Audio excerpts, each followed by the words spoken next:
is, how's it going, everybody? Today we're going to be talking about all of our favorite sci-fi projects. We're talking everything: books, TV shows, movies. If it's sci-fi, we're talking about it. You're not going to want to miss what we have to say. We're going to talk about spaceships and aliens, possibly dinosaurs, and bringing back clones and dead people and all types of stuff. We don't know what we're going to say, but one thing for you to do in order for you to find out what we're going to say is sit back, relax, grab a snack, grab a beverage, and listen on in to the first ones to die.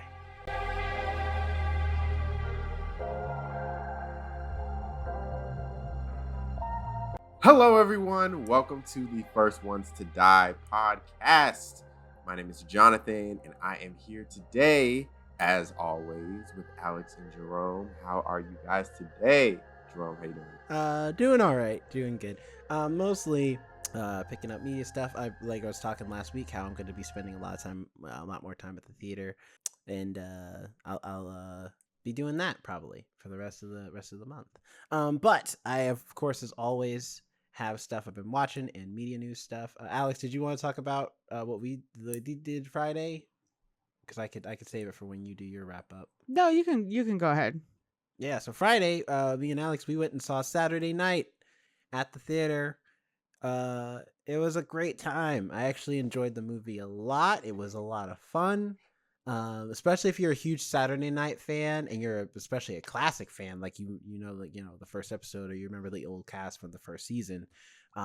It's a very much a love letter to that time period for SNL, but also like a nice peek behind the curtain to see like the chaos that was trying to get that first episode made and finished, from not just like the actor's standpoint, but the comedian standpoint, but also from like just the atmosphere of NBC around that time, of like, the studio execs, producers, other at one point we get to see what even another host of another show thinks of SNL at that time, like before the episode starts. So it's very well rounded in giving you the scope of the struggle to make Saturday Night what it was at that time before it would become Saturday Night Live as we know it today.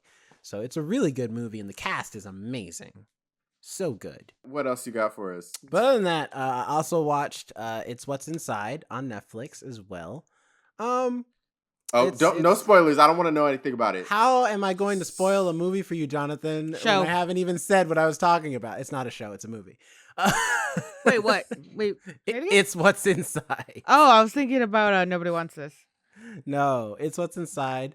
It's a good movie, but I will say, I wish, like, I don't know, it just didn't like hit for me as much, and maybe that's just because, like, after you get the initial premise in the start of the movie, I was like, oh, okay. But that being said, though, the movie style is awesome. I love the cinematography, the use of color, and all the actors are phenomenal, especially given the premise. They do a great job with selling the premise. So if you want something to watch, that's it's a kind of a thriller, but not really. It's more like akin to something like Bodies, like not in the sense that like the like how much of a, that movie was very much a commentary on Gen Z, but this is more just like that. How it's a cast of younger people all in a room, and just like it's very modern, it's very open. It's a good project to watch this weekend if you get a chance. And it's on Netflix, so if you got a Netflix subscription, watch it. I remember that movie. I watched it. Yeah.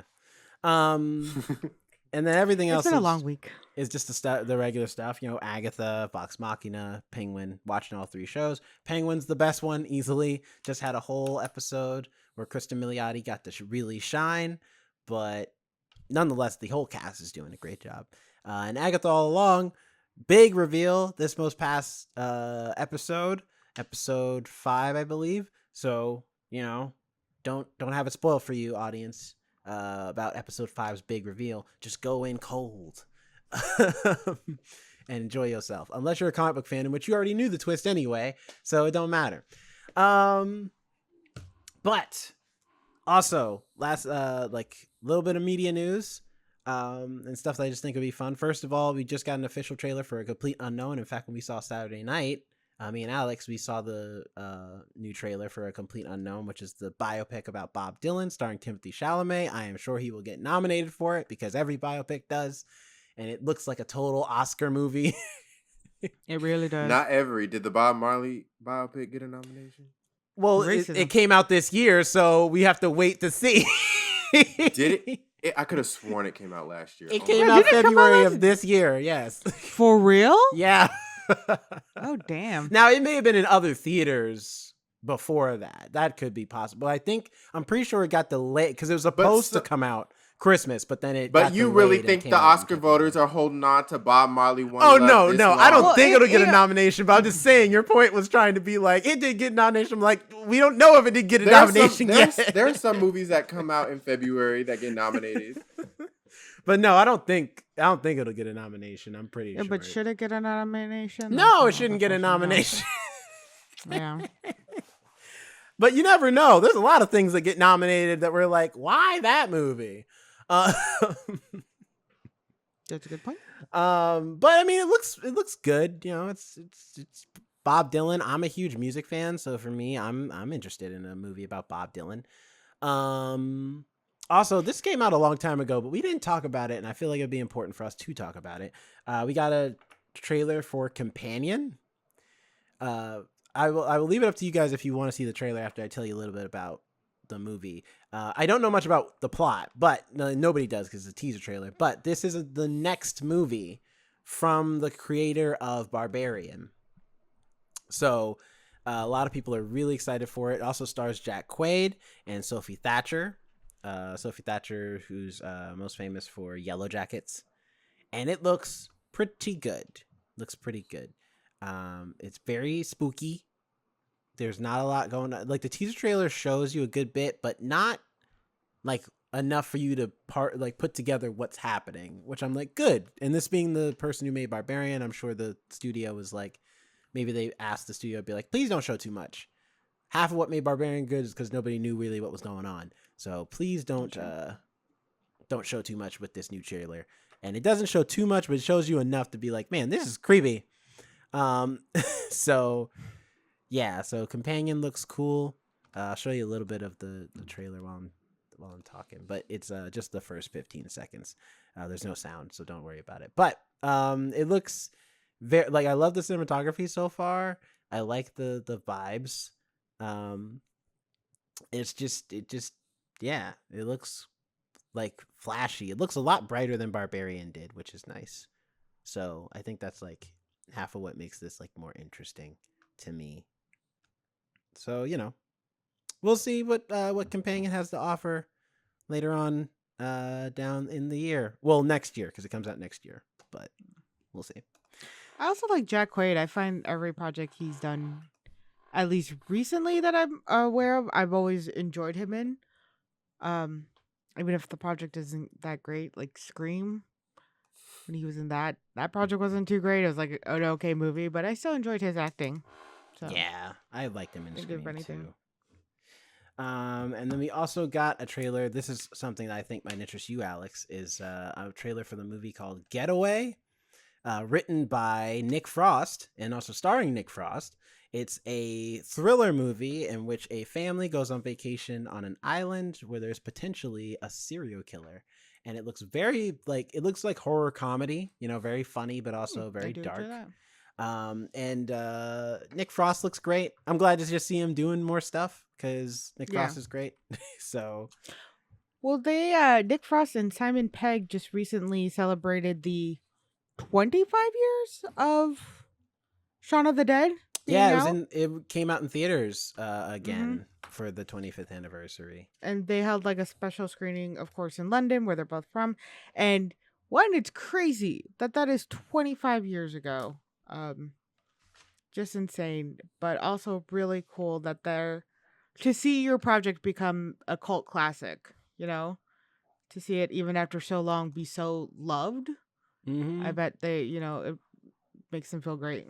Yeah, so I mean, it looks like it reminds me very much of stuff like Us a little bit, you know, of the like regular family goes to an exotic location. Well, in us, they didn't go to an exotic location, but you know what I mean. Well, they're not an For, exotic location either.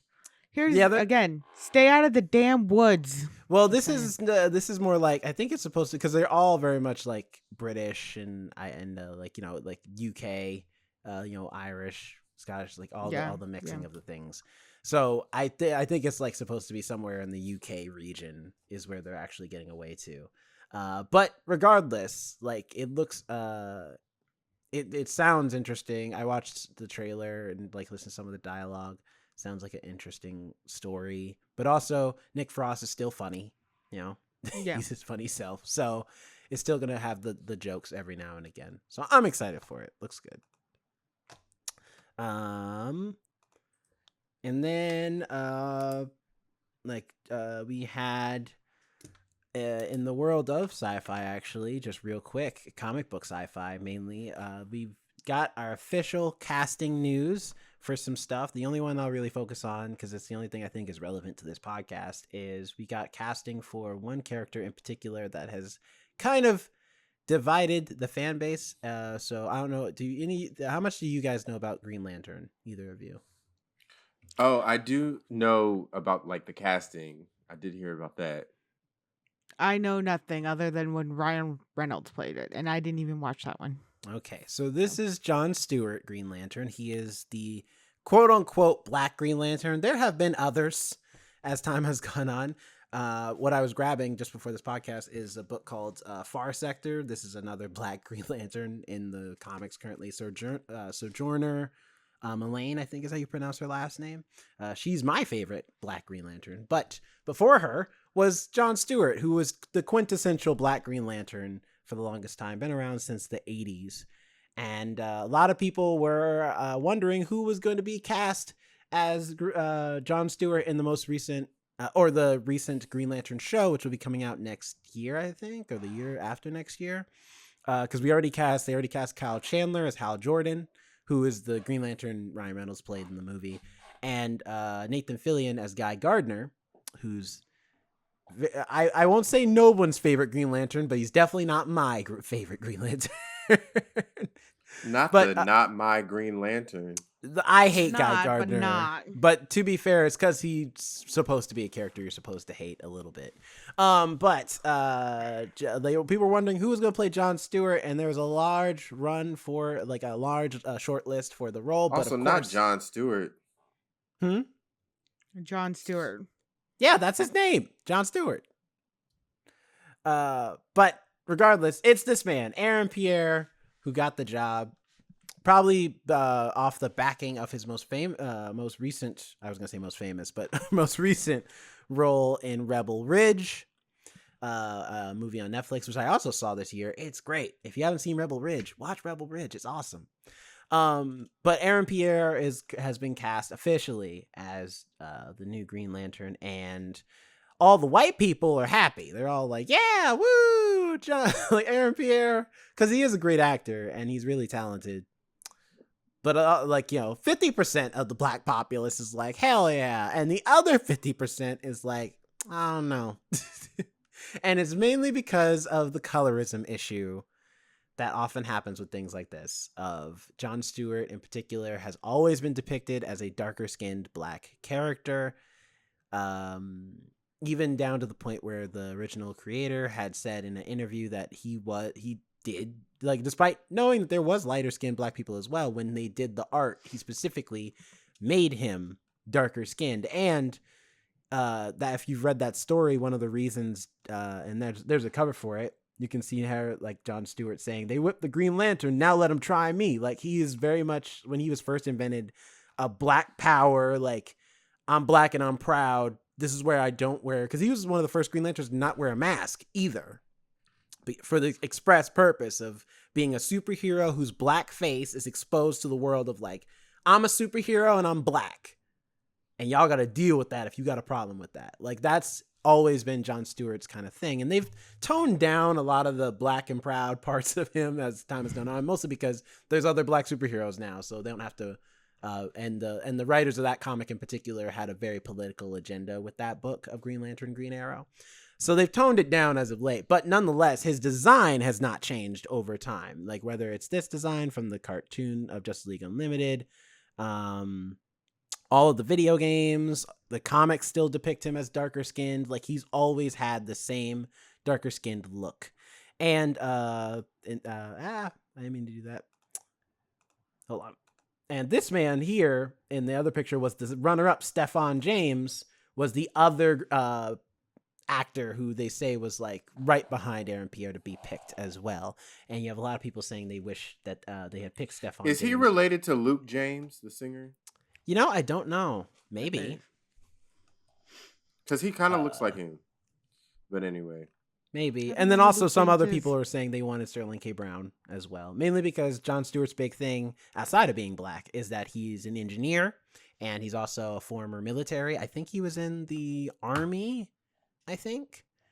But he's like very, so he's like a very... He would make sense, but also Sterling K. Brown feels a little older for a part like this. They would definitely pick a younger guy in general. Well, that's the thing about this show, is apparently they're all supposed to be older, because Kyle Chandler is playing Hal Jordan, who's also not a young man. Like Kyle Chandler's in his 50s, I think.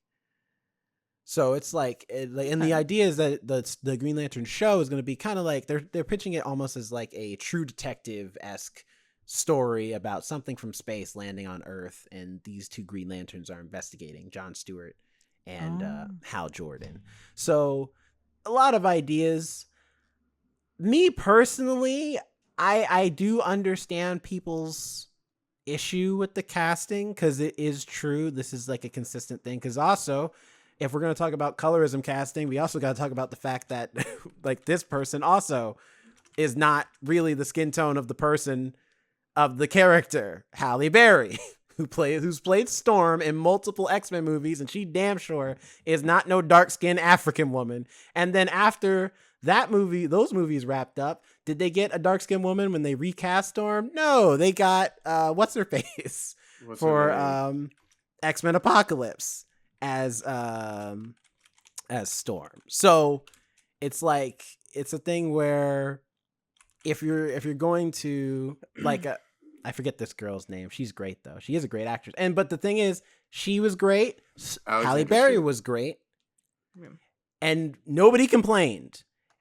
But it's probably because at that time people were more being like, it is what it is. It's whatever. But now that there are more options, people have a little bit of an issue with Aaron Pierre playing this character. What do you guys think? That's why I brought this up. I understand people's like criticisms, and I think they're very valid, and people are very well within their right to criticize, especially when it has something to do with representation. I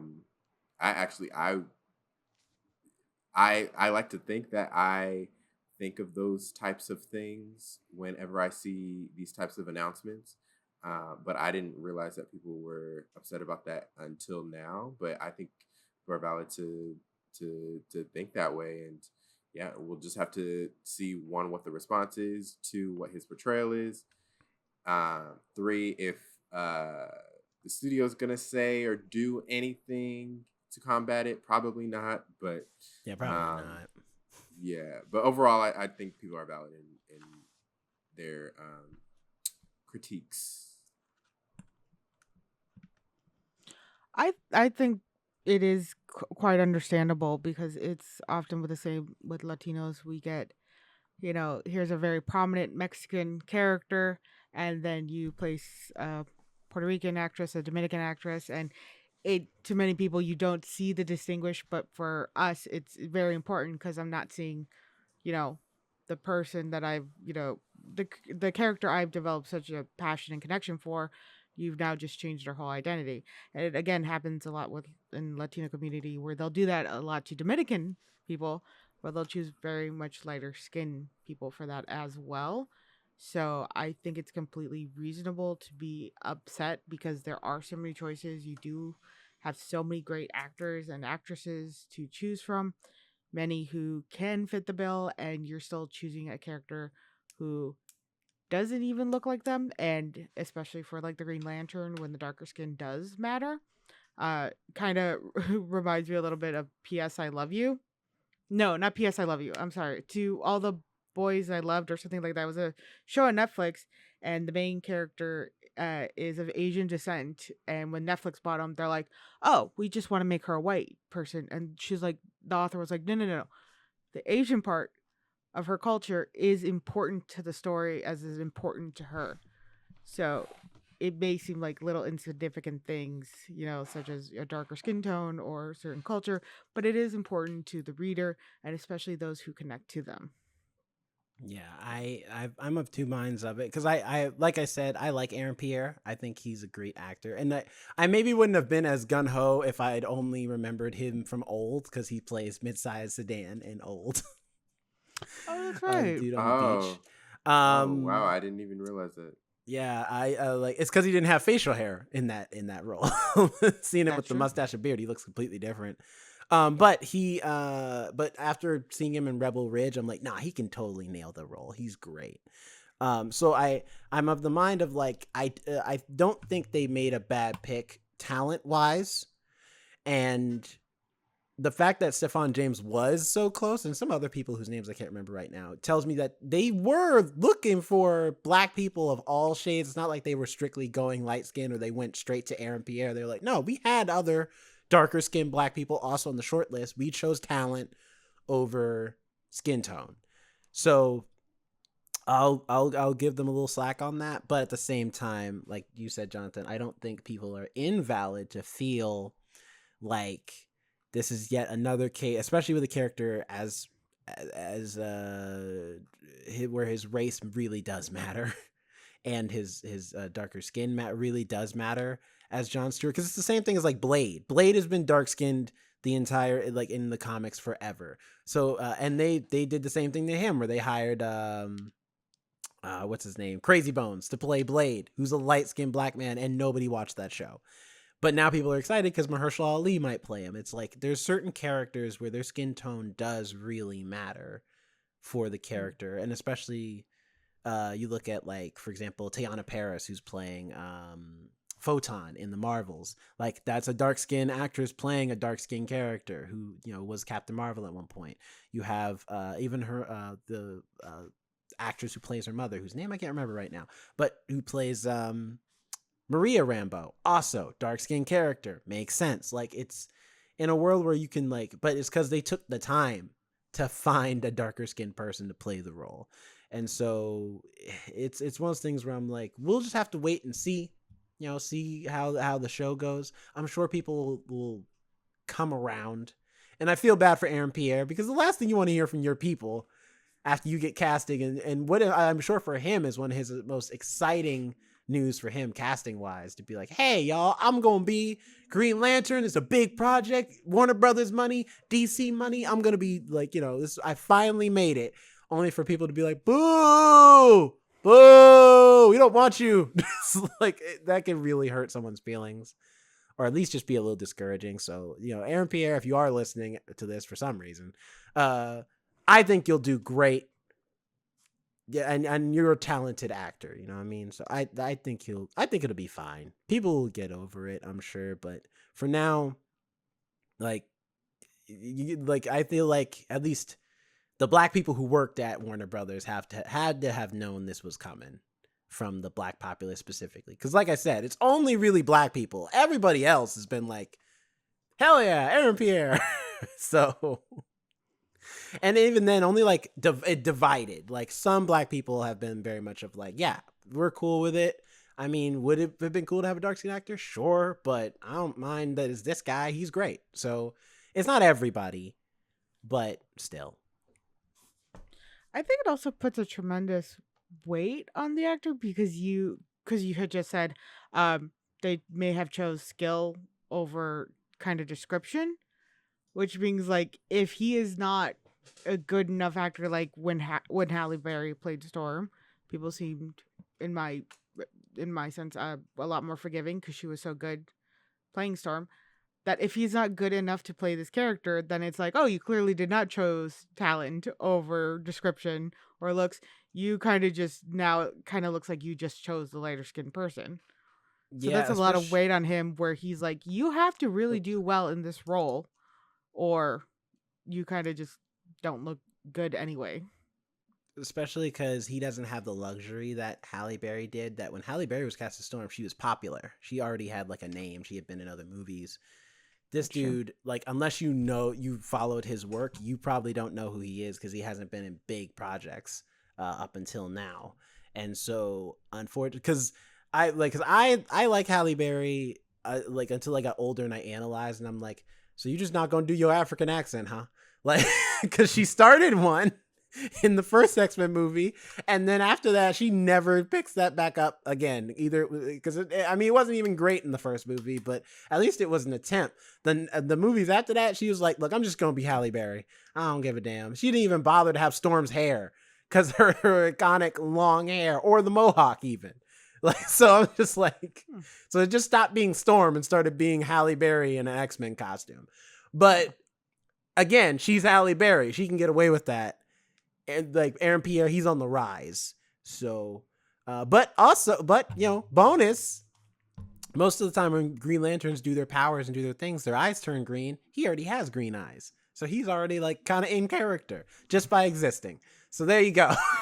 Nice. Good for him. Maybe that was a plus for the casting team. But Save that's some money on contacts. But that's it for me, and for the media news of the week. Alex, how are you doing? I'm good. Just been busy at work and getting ready because I am going on vacation. I will not be here next episode. So my mom's coming into town in a couple days, and so I deep cleaned my apartment. There was, for such a tiny, like pretty much what you see is my apartment. For such a tiny place, there's so much dust. And I went over every nook and cranny, and it was exhausting. I also set up my altar for Dia de los Muertos on Sunday, which I was very happy for because we are coming back on the 27th from our trip, and so it's kind of like I wouldn't have time to prepare because I'd also be exhausted from the cruise. So I set it up, and I'm very happy. And I made. I should grab one. Excuse me. I made little marigolds out of tissue paper. Hey. So I spent my Sunday doing that. I'm very proud of these. These took so much longer than I remember doing them before.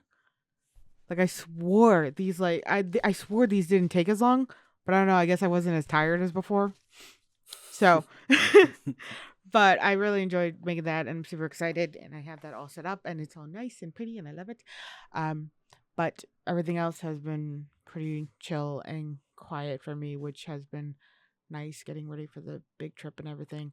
I haven't really watched anything new other than the Saturday night movie, which again I thoroughly enjoyed. I keep jumping between like shows and wanting to watch them. I am, which I will discuss later, still watching Quantum Leap, the 2024 one in Peacock. Thank you, Jonathan. So that's been my main show when I want to like focus on something or when I want to like actually watch something. Other than that, I've been just listening to like background news or background noise. So, but how you doing, Jonathan? Good. I'm in a similar boat as you, just because I've been like so busy. I haven't been able to just sit down and watch too much. You gotta take the It's been a lot time. of- You gotta just like, it's- just tell people I'm not coming in. I gotta finish this show. Bye. Click. And then they said, "Don't come in tomorrow." All right, you can keep finishing your show. Bye. We short staffed. They can't afford to lose me. Yeah, that's right.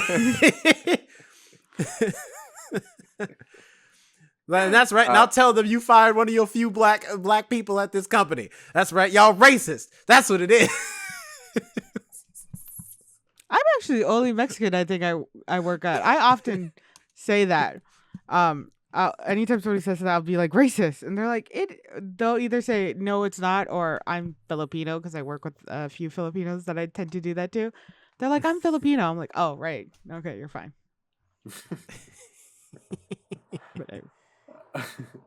But there's a lot I've been wanting to watch. I talked about it with you guys last week. A lot I've been wanting to watch, so I will definitely put that into the rotation. Big Brother just ended yesterday, so that was that was something. I remember at one point I had like 4 episodes to catch up on, and it was a little exhausting. But spoiler alert for Big Brother, if anyone who hasn't watched the finale or anything. Oh, so you can spoil stuff. I see how it is. Yep, that's how it is. Otherwise, you'd literally have to go watch the last 42 episodes or however many it's been. But That's fair. spoiler alert, congrats to Chelsea. Chelsea won Big Brother. The second Black woman to win.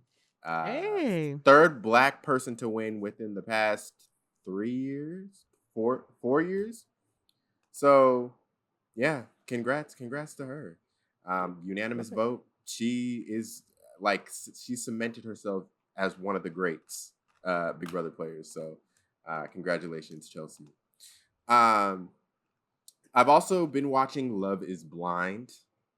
And when I'm getting ready, when I'm eating my meals, that's my go-to right now. Love is Blind. I'm not caught up yet, but I'm catching up right now. I don't know what's in the water in DC, but they got some interesting people. They also have some loving relationships, but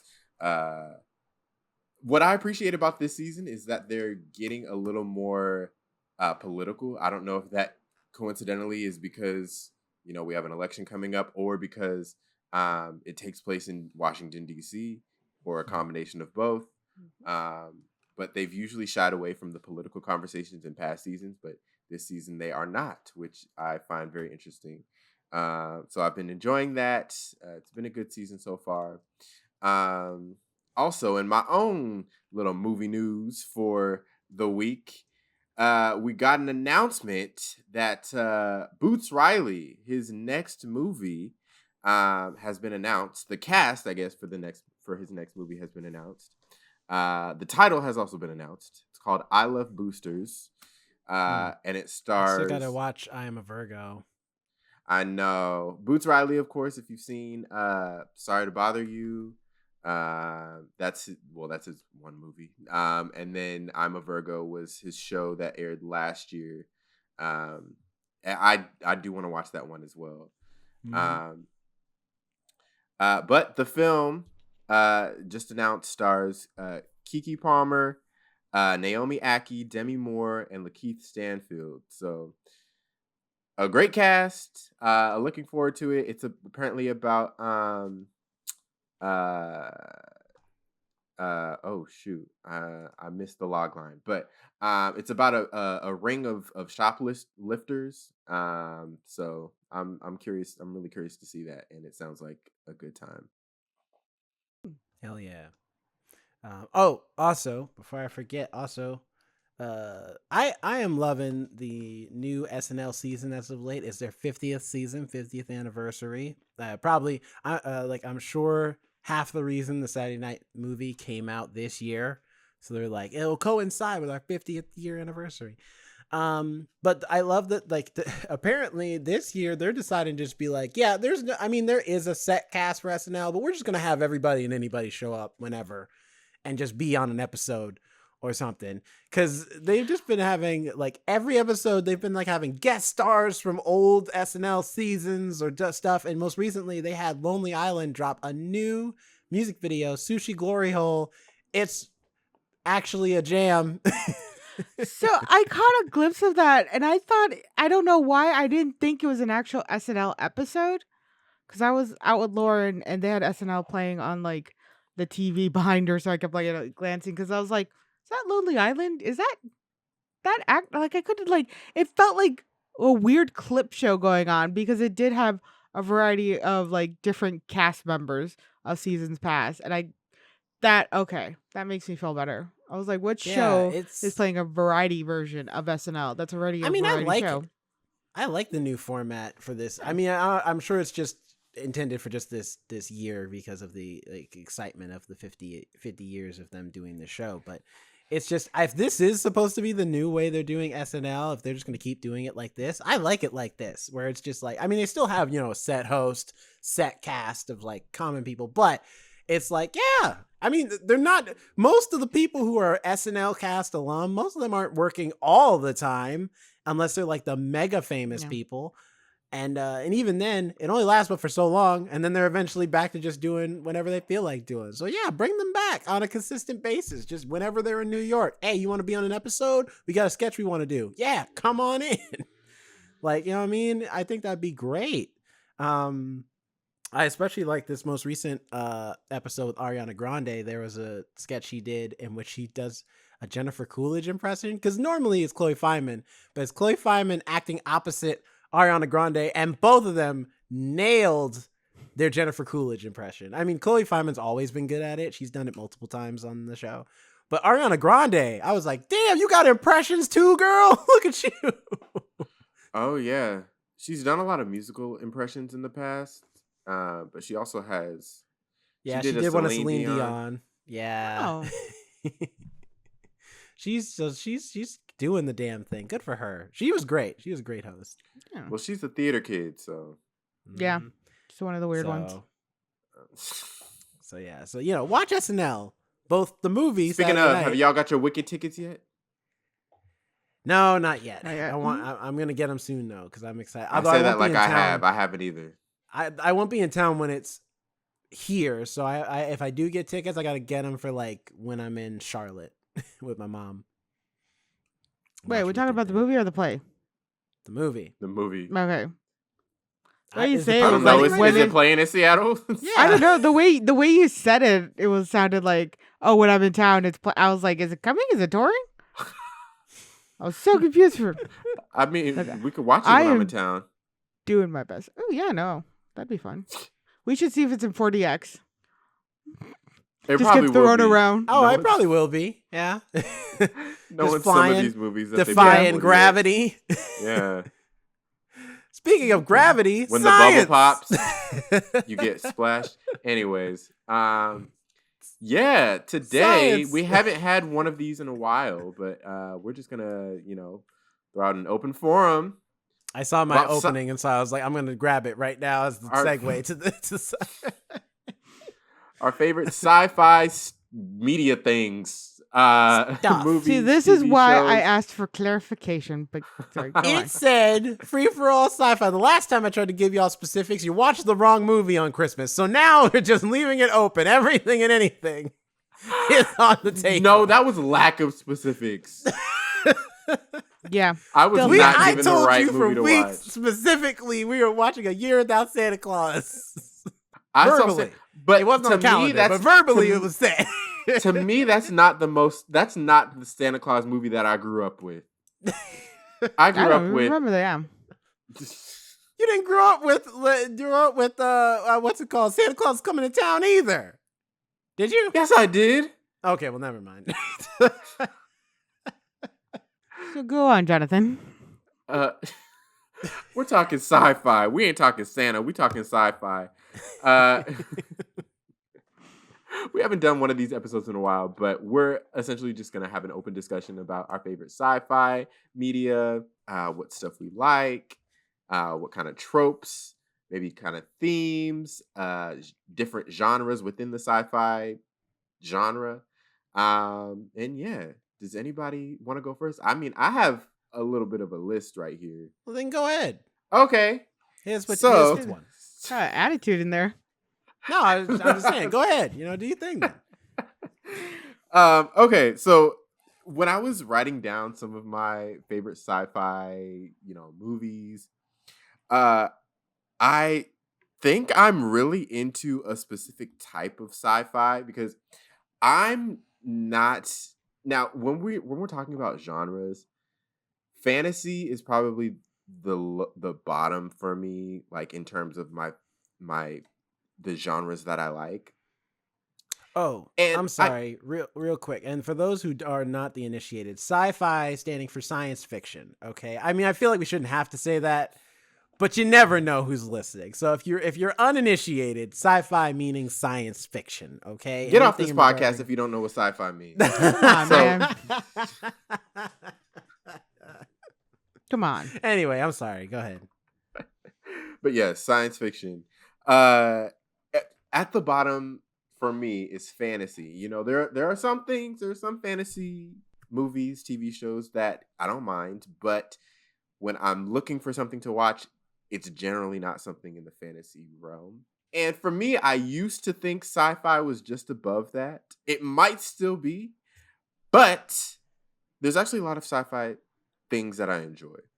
And when I was writing my list, I noticed a common theme throughout the movies that I was reminiscing on, and a lot of them have to do with space. I am a big fan of sci-fi movies, TV shows, whatever, that take place in space. Some of my favorites being, of course, Interstellar, the movie Alex and I met on. We didn't work on it. We worked at a movie theater that played it. And So much. Sorry. The Martian, Alien 2000 A Space Odyssey. I remember getting to watch that movie in IMAX when we worked there, and it was so great, complete with the intermission and all. I loved it. Ad Astra, I really loved Ad Astra, the movie You're just with gonna Brad give us Pitt. the whole list? I thought you were gonna do one at a time. Okay, Well, we can dissect. He's We can showing, dissect. he's showing his theme. Yeah, he's showing off his theme. Yeah, Okay. we can Oh, dissect. okay, I see what you. Okay, got you. Yeah. Sorry. No. It's fine. We can dissect. We can dissect. Space movies. Go. I'll start with the Martian that you mentioned because it quickly became one of my favorite sci-fi films. It was I loved it so much, and it's The Martian is from 2015 with Matt Damon, where he is on an expedition on Mars with his crew, and he gets left behind due to a storm, and he ends up surviving and living for a certain amount of days. And I ended up really loving the book too. And it was so funny because when I read the book, I didn't know it. It was Andy Weir, who's I've read many of his work before. He's actually now one of my favorite authors. Such a good movie. And I liked one of the things I love about sci-fi, like I've mentioned many times before, say fantasy has too much lore, has too much backstory, has too much this, too much that. And it's like, I just want to focus on the main story. And one of the great things about The Martian, I think, is that you are forced to focus on the main story. You're forced to focus on this man is stuck on Mars and it's his survival. That's the most important thing. And another thing I love about that movie is also that his little logs, because they're much like in the book, where there was one entry where he's just like, this sports team sucks. End of the log for the day. So I like how he keeps his like banter even in the movie too. I enjoy The Martian a lot because of also it being very like it's near future, so it's not like so foreign to us, you know. It's not like they're like, you know, traveling with cryo sleep out into the distant like Formula galaxy and they're gonna interact with aliens. No, it's very near future. We're going to Mars. We still can't colonize it. We're just investigating, but but it's advanced enough that we finally have spacecraft that can make it to Mars, but in a way that makes sense, mainly because the best thing about The Martian, I think, over a lot of sci-fi movies, especially spacefaring sci-fi movies, is that it's based extremely in real science of like how long it takes to actually get to Mars. How does radio transmissions work across space? How much resources would you need? A lot of the science of how he survives on Mars is very real of like, okay, well, if you can make an enclosed space, you can turn the soil into usable soil to plant food. And also, if you've got potatoes are constantly replenishing. They're the perfect food source to be like your bread and butter on how to survive up there. Like all of the science is like legit, down to the point where they've even had YouTube videos of actual astronauts and astrologists like be like, yeah, no, that's how that would work. Yep, that's how that would work too. Yep, there's like them just reacting to the movie and being like, all this is legit science. I think that's what people also really appreciated about a movie like Interstellar. Those two movies are kind of like Mm-hmm. Both not one of the both same, but starring Matt Damon. that's wait. Oh Interstellar doesn't yeah. have Matt Damon, Yes, does No. it? it does. Because that's Wait. the astronaut that Anne Oh Hathaway's yeah, in love that's with that they have to right. go find, which is super funny. Because I'm like, like I feel like the Martian would be like, you Oh. lost again? God damn it, Matt What is Damon! it? We gotta keep No, coming no. to get your ass. They found every Matt Damon movie is him trying to get rescued. Because he's a cameo in Interstellar, like because he wasn't in the Yeah. the cast initial cast list. So when he showed up at the movie, I was like, oh shit, it's Matt Damon. Because I feel like with those two movies, I feel like that was one of the things that people commented on with Interstellar as well, that it was based in real science. Granted, we don't have the technology to achieve what they achieved in Interstellar, but from what scientists and people commenting were saying is that in theory, if we had this technology available to us and resources, then this theoretically could be possible. And that was kind of the most extreme iteration of it, this movie where they are able to distort time and space and everything. The only thing that hurt Interstellar compared to, because I remember when Interstellar came out, I didn't hate the movie, but it was very much a thing where I'm like, this feels like this movie's too bogged down in its science that I can't connect with these characters as well, because they're not strong. Because it's very much, and you could tell that it was because Christopher Nolan really liked really analyze it, because he's a very details oriented guy. Him and his brother both, Jonathan Nolan as well. When they write movies, they're very detail oriented, but to the point where sometimes the details overwhelm character.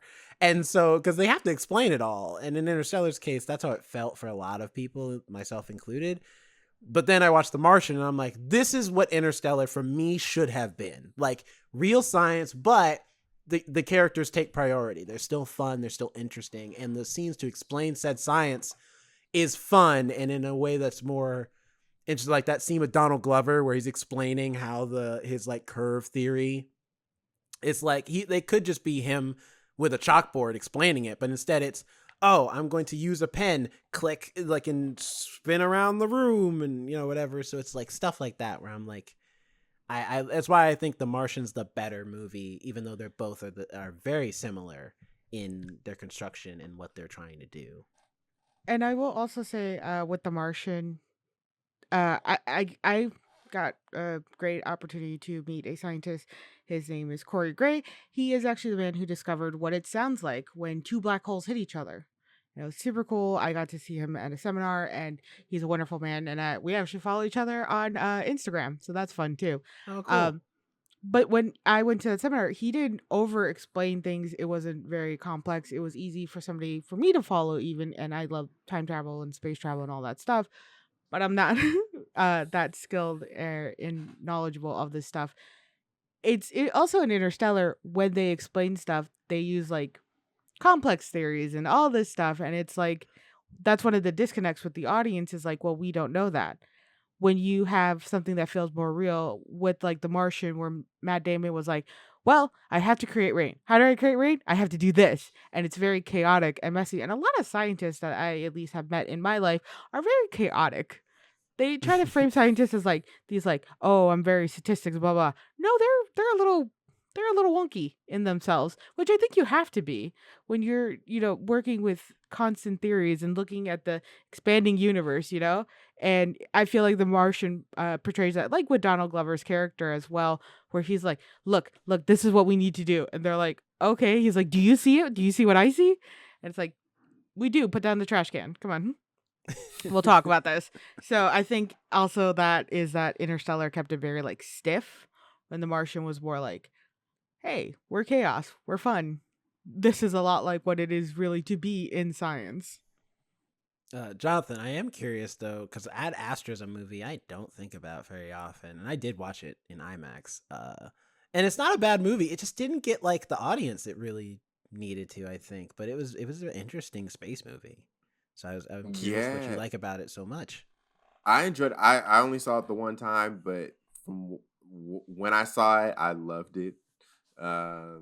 Especially I'm not sure if Ad Astra came out before or after First Man.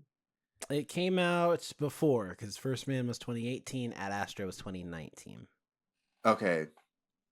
Oh, so First Man came out before. Yep, First So Man came out before. Oh, I'm sorry. First Man came out before then Ad Astra. Sorry. okay, because I think that's why I appreciated Ad Astra so much is because First Man was so boring that I was excited about First Man going into it. I was like, oh my god, this is gonna be the story of Neil Armstrong going to the moon. By the time I left it, I was like, wow, I guess space is just boring then. So Mm. to get Ad Astra and my love of space back again, I was very appreciative of Brad Pitt and him trying to find his father. Um, and then I found out like a couple years later that I had a friend who was in the background in that movie. I didn't even know. So Cool. Oh, yeah. So yeah, it was just overall a good time. I remember they used a lot of different in that movie, different really cool different sets that were very visually cool and stunning. Um That moon chase is still one of my favorite scenes in yeah. space. mhm. Is them Or chasing each other on the moon.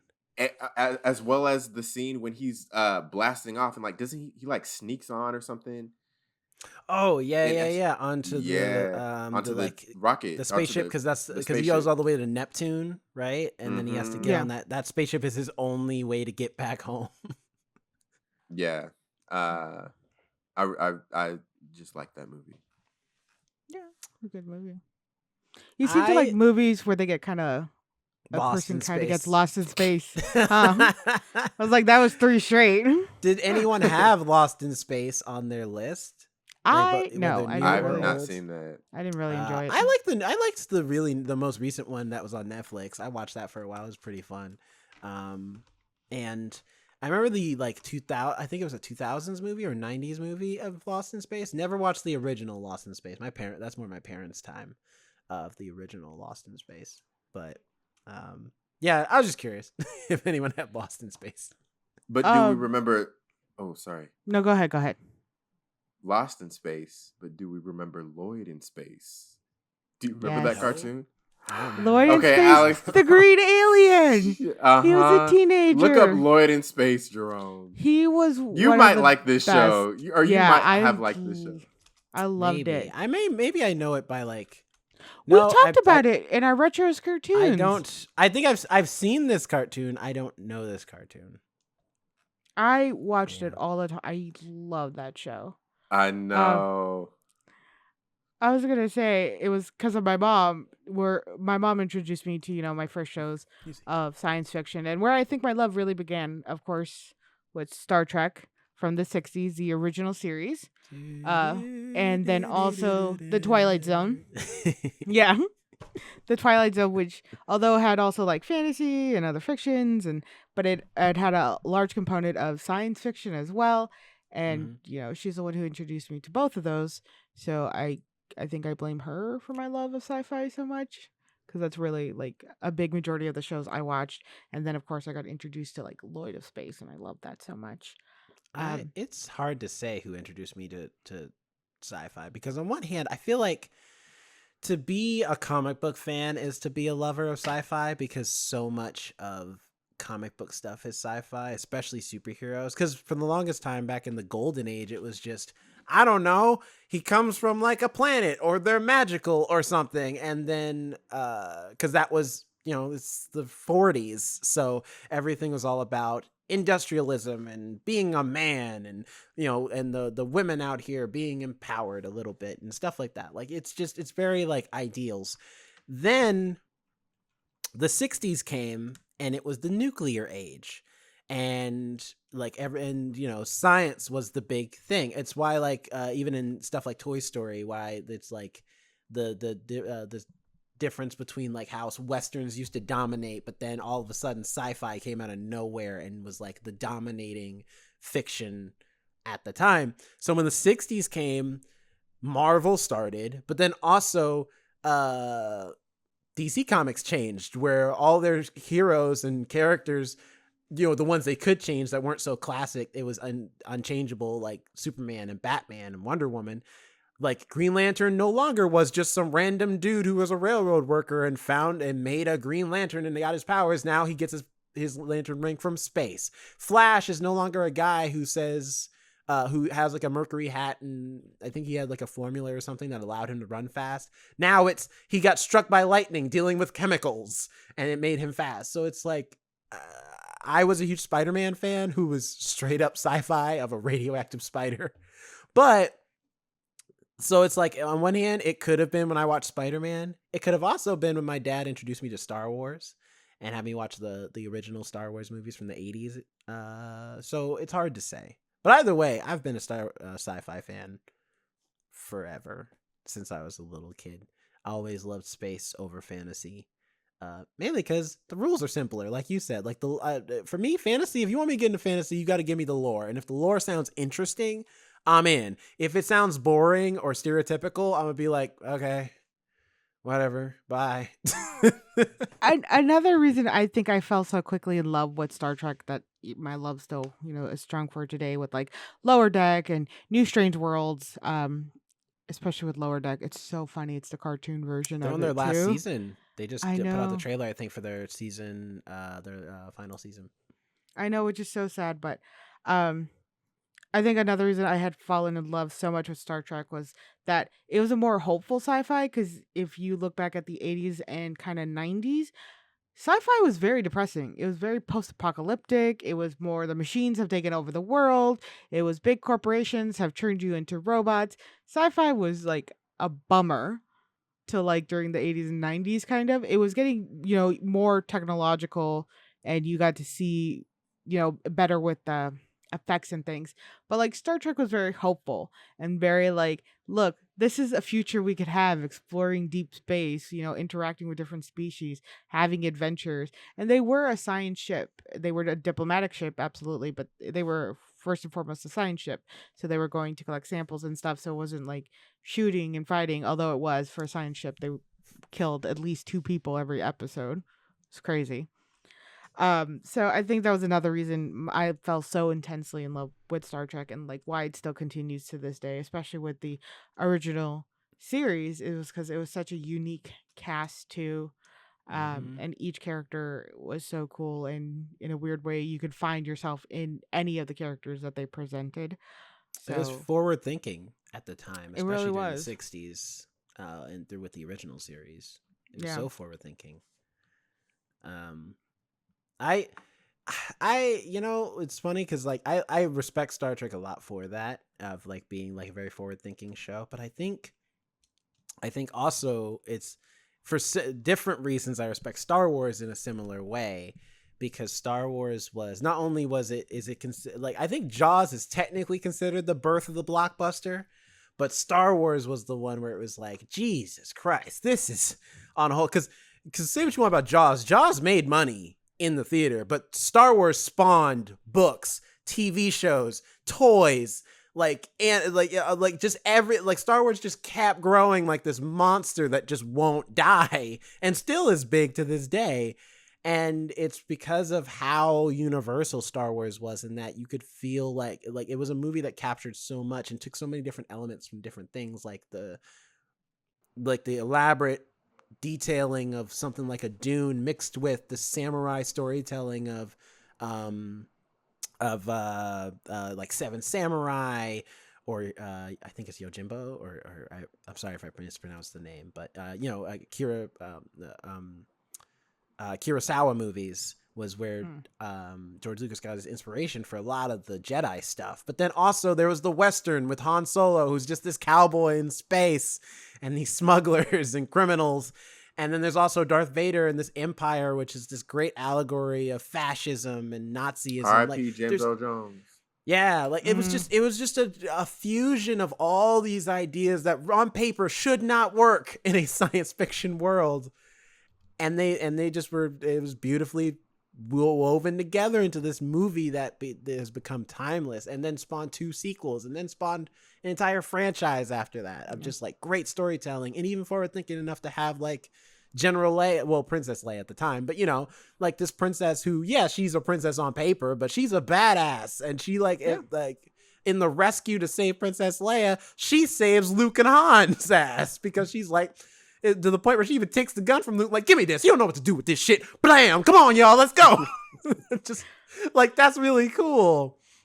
And then of course, I like my favorite character, Lando Calrissian, the only black man in the galaxy, like, like having Billy D. Williams of all people in a Star Wars movie. Like, it was just all just a perfect recipe of a great sci-fi series that was so ever expanding, and as of late has not been great, but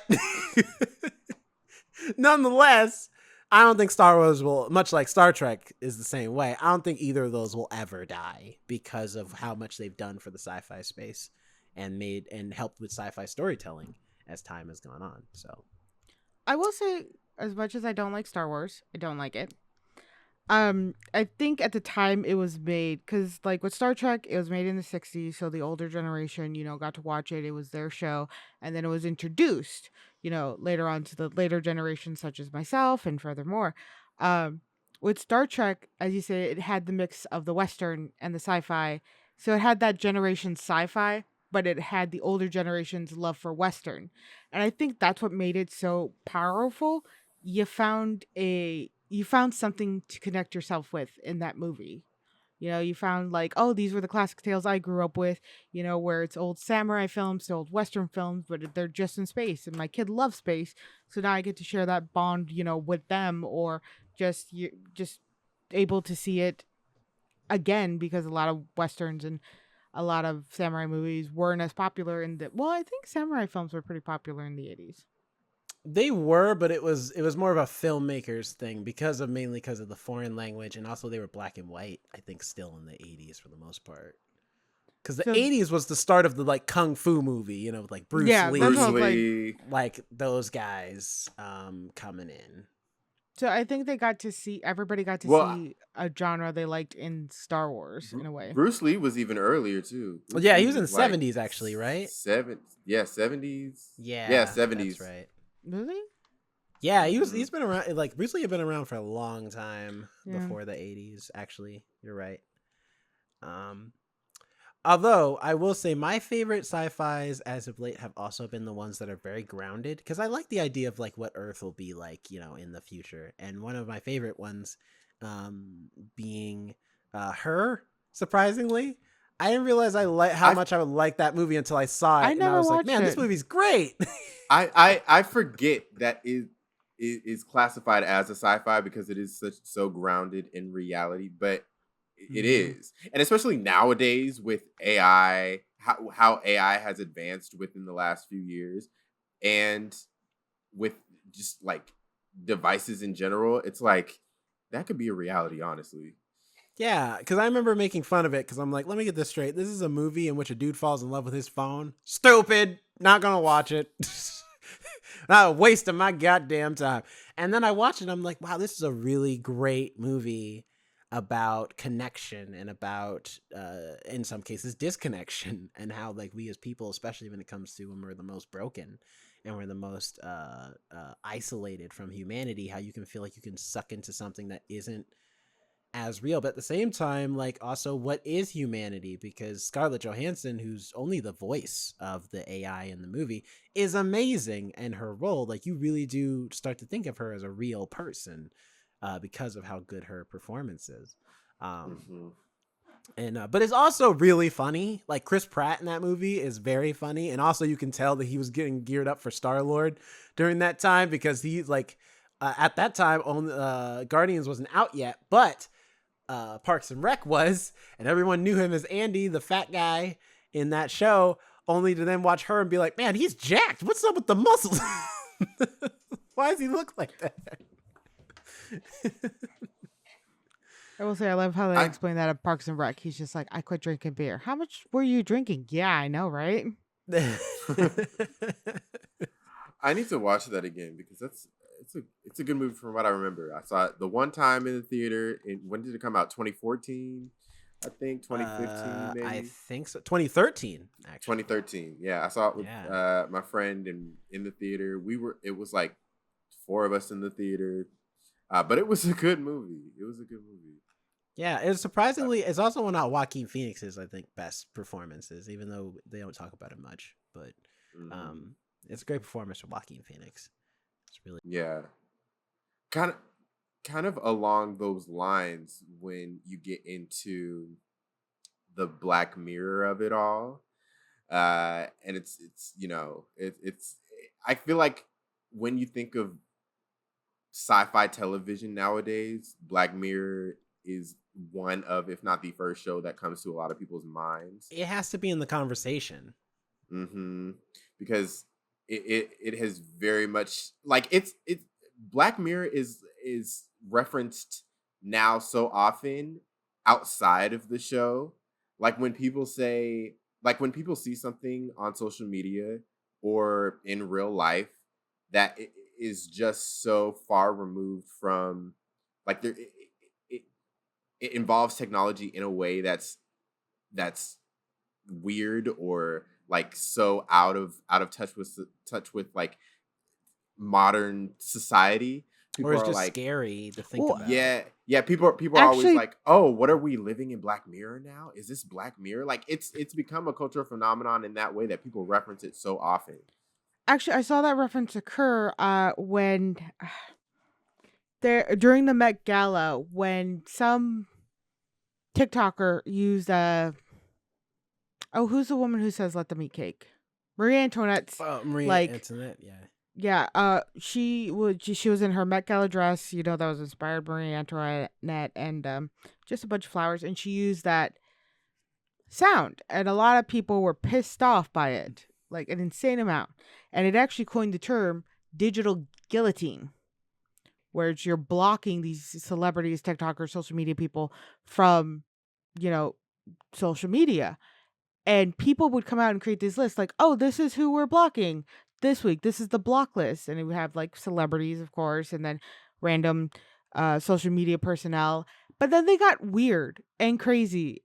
And then some of them were like, are you just naming celebrities? One of them had oh, my god, my brain's done for tonight. The actor who played Sirius Snape. Oh, Oh, Okay. it's He is because a he's fan. passed. It's because he's passed away now, and so my brain is like Yeah, I five. was like, like, he's a fantastic actor, and he's done so many incredible roles. And I'm so sorry I cannot remember his name at the moment. Alan Rickman. That's his Thank name. you, Alan Rickman. Somebody had Alan Rickman on their block list, and somebody else was like, "Are you? What the hell is this now? You're not even like actually doing what was supposed to be originally for the block list. No more giving power to these celebrities, and all this stuff. And then it became just this like trend, and it's like, oh, if you're gonna be digitally guillotined, and it's like, I don't have that media presence. I don't know why you trying to say that I would be like. It was ridiculous that some of these lists of people came out with. It's like you just wanted to be able to put out a list, and the fact that a new term was coined is like, seriously, maybe we all should get off of it a little bit. It can be informative, but it also can be so dangerous. And that why is anybody surprised that the Met Gala had classism? Like, you're so shocked. So Well, the shocked. thing How could about you use that? thing Sorry. about Black Mirror too, I think that made it so pivotal, and why I think they're struggling a little bit now so much, as far as the most recent Black Mirror seasons, is because it's so it's so relevant. When it first came out, especially, it was not like, it wasn't like Sci-Fi, like because the thing about the Twilight Zone that made the Twilight Zone so great is that up until that point, like a lot of their concepts, while they were very out there, they were so relatable because it really was talking about society as it is, as it's presented today, like things that we as like the human beings at that time were dealing with. And it's why people compared Black Mirror to Twilight Zone so much, because while there were episodes like 50,000 Merits or whatever, it's a very high concept idea. This idea that you live in this block that's you're surrounded by television on a moment, like on a consistent basis, and you have to work for these like credits that you use for other things or whatever, and fame is everything. But the world's being put to the side, this is still a very relatable concept. The ideas around fame and what you'll do for fame, even if you have altruistic intentions, or even if you're trying to get a message across, as the twist ending happens. So it's like Black Mirror has consistently been that show that has been like, we're going to talk about sci-fi stuff, and when you use sci-fi as a lens for you to really analyze yourself. My favorite being the bee one, because I feel like that's the one that's still relevant to this day. This idea of like of at that time, because at that time was the start of the constant like, let's get on social media and cancel this person. And so and then that Which episode one is the came B out. one? That's the one where they're investigating the deaths, and they have those like cyber bees that are also supposed to be helping with pollinating the world because the bees are dying. But and it's those two Have I seen that investigators. episode? I don't It's not recall one that of episode at all. It's not one of the major popular ones. It has I Benedict thought you were Wong in it. talking about And the one with the social media where like everybody no, is that one's liking great and The too. rating. Yeah, Nosedive. That one's great. That's Yeah. probably the most Thank you. popular episode. Yeah, no, Can I people- like my favorite are the ones that are the more obscure ones, because I feel like those are the ones with the stronger concepts for me personally. But the B one is really cool. I like that story a lot. But that's the thing about Black Mirror too. There's so many episodes now at this point, because when it started, a season was like 2 episodes. That's the season. What? Where's the rest of it? Technically, the first season was done by the BBC. Right. Well, do you yeah. think do you think they that's what regret they that? did. Do you think they regret it? What, that first Maybe. episode? Yes, for one. Yeah, that first Um, episode. I remember watching that first episode in college, in class, because we watched it for a scriptwriting class. Same. And I was gonna like, say. I've never seen this show, but Jesus. Wait, they showed you that first episode in your class? Mhm. Okay, because I had gotten into it because they also had showed they showed 2 episodes in one of my English college classes, and it wasn't the first episode. I think it was the haunted house one, and no, Like the video game Haunted House, that one? the one where the guy puts on the thing and he's like in a house and he Yeah, that's sees the a whole video bunch of game stuff. one. Yeah. Yeah. Okay. No. Oh, I thought you were watching earlier. I remember, like, because when I started watching before it even moved to Netflix, and they had just shown the yeah, because he was like, it's a new, like, my teacher was like, it's a new show that's like all about sci-fi, but the dark sides of it. And then he showed us the first episode, and we were like, where's the sci-fi? Well, I feel like that happens even with nowadays Black Mirror. Like there's like even with the most recent season, there Yeah, were the a couple one with, episodes. like, the genie. Right, there were a couple episodes in there that were like, what does this have to do with anything? Well, But the most recent season is like, it was for me the worst season, especially because I was just like, you done lost the point, man. Just go make something else. But apparently there's more coming. There's gonna be more. There's another season's coming. They've announced some of the cast for next season, including Kristen Issa Rae, Milioti is one Paul of them. She's Giamatti, gonna be in another season. Harriet Walter Aquafina, Rashida Jones, Emma Corrin, Peter Although Capaldi. or maybe I'm thinking Emma Corrin, actually, because I thought it was going to be maybe Kristen Milioti, because she's already in an episode. Kristen Milioti was in the Star Trek parody episode. Oh yeah. Which is a great episode. It is a good episode. It's pretty good. And, kind of doubles down on the sci-fi of it all. Mm-hmm. And apparently Charlie Brooker's been wanting a sequel to that episode. So then maybe that is, because I thought I heard Kristen Milioti is going to come back to do Black Mirror, and I would imagine it's to reprise her role in that world. Or wait, no, I heard there was I think I heard there was a spinoff of of that show. Let me here.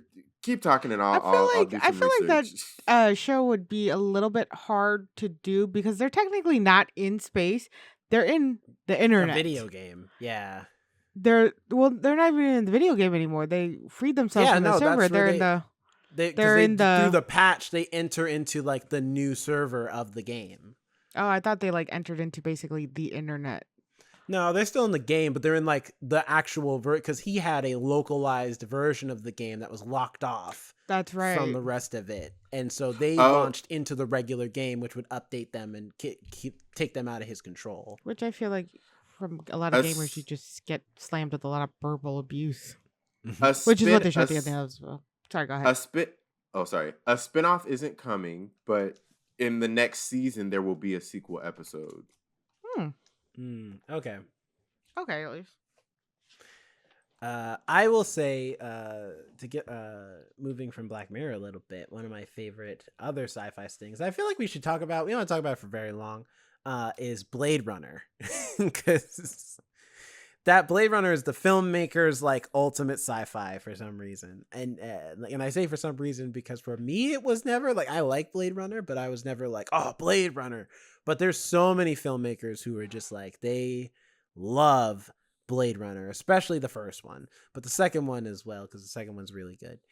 But I do love Blade Runner. I think it's because Blade Runner is I don't think it's the starter of the cyberpunk aesthetic and universe, but it is definitely like the biggest example coming off of it. That and anime, especially Ghost in the Shell, are like the biggest inspirations when people think cyberpunk and they think like that world and that kind of aesthetic and vibe.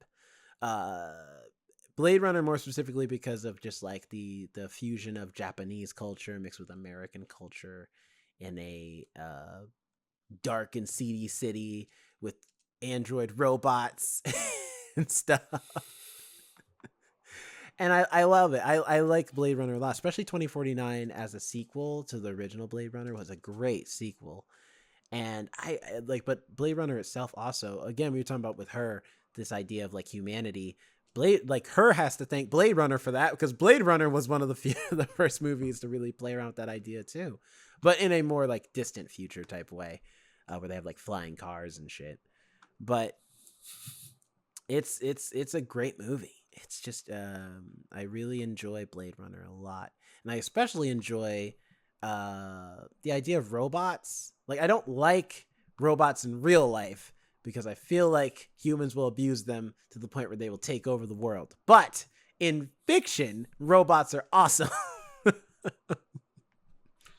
Yeah, I really enjoyed the latest Blade Runner, and shout out to Michelle Yeoh, who's going to be in the Blade Runner series coming Is next she? year, I think. Okay, cool. Yeah, there's a Blade Runner series that's coming.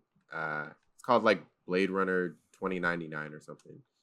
Or Okay. no, Blade Runner. What's it called? But anyway, yeah, the latest Blade Runner was really good, and I appreciate how in a lot of sci-fi stuff, Blade Runner is a great example of this. The use of color. That movie is such a like a colorful movie, and I feel like that's one of the characters in the movie is the color, the visuals. The thing about sci-fi is that it's a lot of sci-fis are epics in that they take place on this grand scale, and there's no limit to what you can really do in a sci-fi, which is the really cool thing about the genre. And Blade Runner is another example of that. See, just like Blade Um, Runner, I like shows and movies where it's introducing almost a new technology. Like I mentioned Quantum Leap earlier. Um, in the new Quantum Leap of the 2024, they developed this whole new technology to time travel.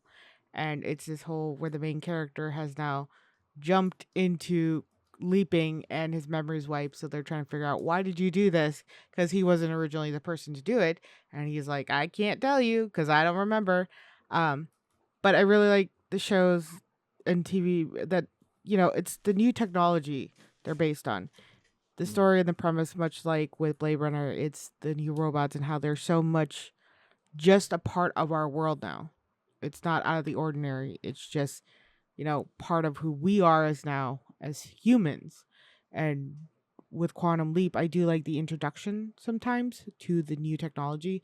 And again, much like Sliders back in 1995, where he introduced jumping into a different reality. I like also seeing the development of the technology and how they're like, look at this cool thing that everything's screwing up our universe too. And so, but I think that's another neat thing when it comes to sci-fi. You get to either see like how awesome technology or how terrible it's been, and you get the grand scale and the epicness of it, and you get to see the limit. But then some sci-fi, you get to see the beginning of it and how it's developing and the troubles you can get into and where you think it could go. That's really also cool to see, and you get a little more like, I want to say, like hope and inspiration, being like, oh yeah, there's trial and error there. Things are gonna mess up, especially with technology, but it's not always a bad thing. It's an I mean, adventure. one of my favorite things that's similar to that is, and it's my easily my favorite time travel movie is Looper. I love that movie, especially because I love the idea that like time travel was invented and it was immediately made illegal. And I'm like, exactly, because that's like, because no one person or government should have control of time travel. That's like immediately chaos the second it's invented. And so I'm like, that's cool. But I love also the criminal element of it in that. So it being illegal, what do we use it for? Of course, body disposal, because who's going to find a body if it's in a different time period? So it's like, it's just a really cool idea. I'm like, I like the premise of using time travel for criminal means to dispose of a body and launch it into a different time period to get like, or rather, a person to get killed in a different time period. Really cool. And then also the premise of that movie, having Bruce Willis and Joseph Gordon-Levitt dressed up as Bruce Willis, or young Bruce Willis rather, is also really cool. And it's just a really interesting movie. But then also in that world is also like some interesting ideas, like mutants exist in that world where you can use sci-fi powers. And it's not like it is a plot point and it does come up later, but it's one of those things where for the most large part of the movie, you're like, why is this an important detail? And then the movie, then you get to the third act, and you're like, oh shit, it's a very important detail. That's really cool. So it's just, I love the sci-fi world of Looper. I think it's very interesting and very cool. And it's very much that like that thing of like, this technology was meant because who knows? Maybe in the Looper universe, time travel isn't permanently illegal.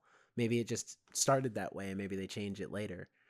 Because the way they do time travel in that movie, it's like you go into like a whole chamber. It's like a weird way of doing it.